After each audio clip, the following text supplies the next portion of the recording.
What's up, Notary Nerds? It's your girl, Monica. And if you want to make money working from home, you have got to add the skill set of helping people go after federal government contracts, even the state, city, and local government contracts. You have got to up your knowledge game.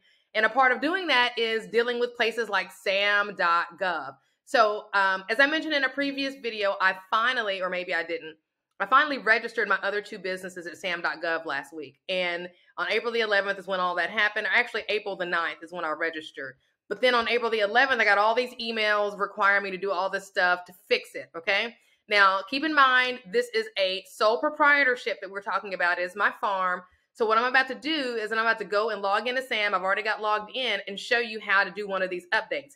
If you are a member at Notary Nerds, I just uploaded a video that walks you step by step through resolving a cage code validation.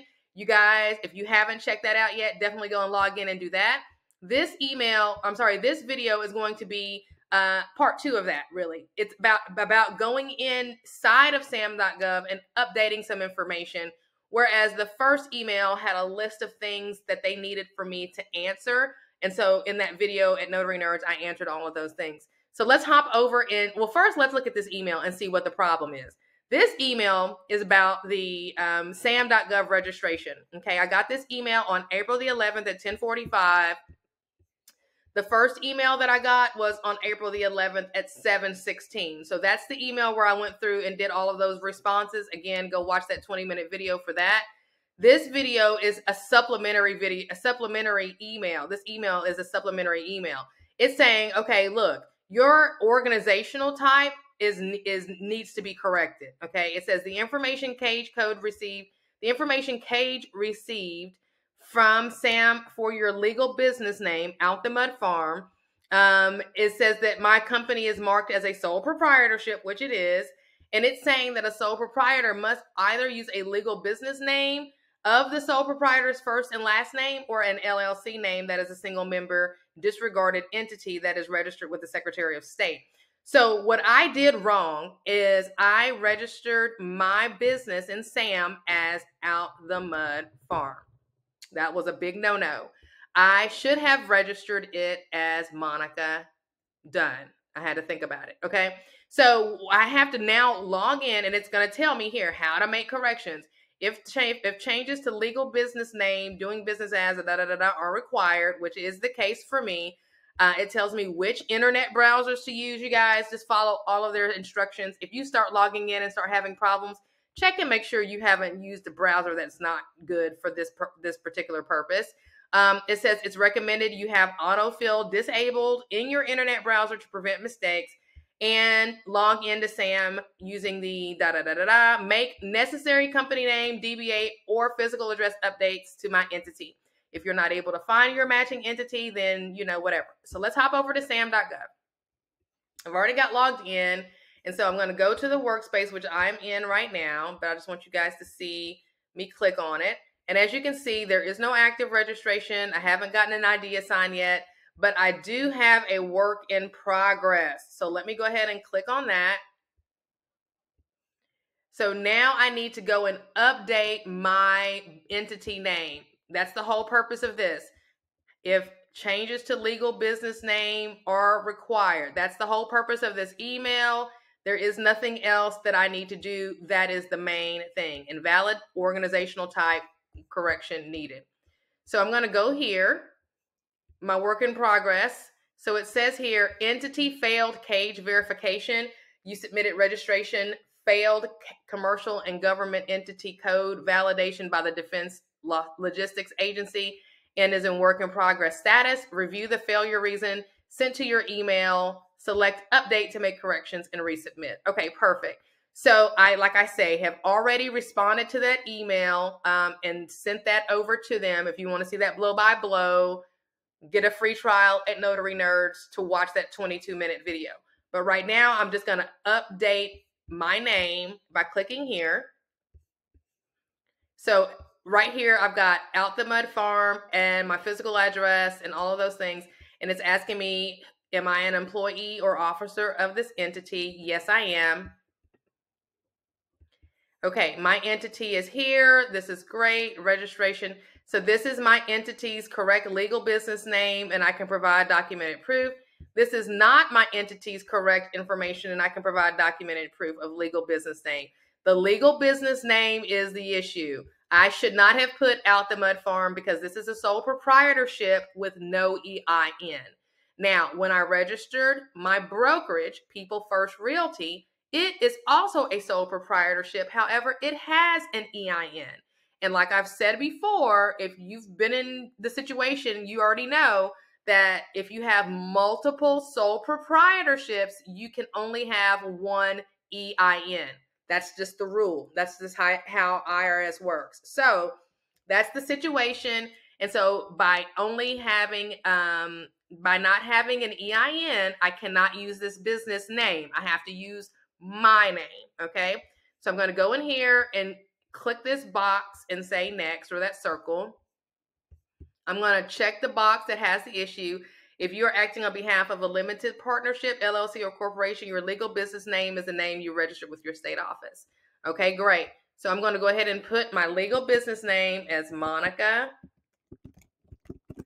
Denise. I'm going to put my whole name. Done. Because I finally updated my name with everybody, my married name. So I am officially Monica Denise done. And then now I'm going to hit next. All right, you are updating legal business name. Please review what you entered for this entity. Select next to confirm.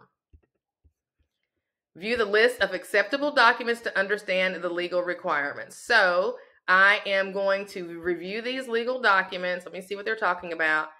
Certified articles of incorporation, that doesn't apply. Certified business filing from your Secretary of State's office, that doesn't apply because it's a sole proprietorship.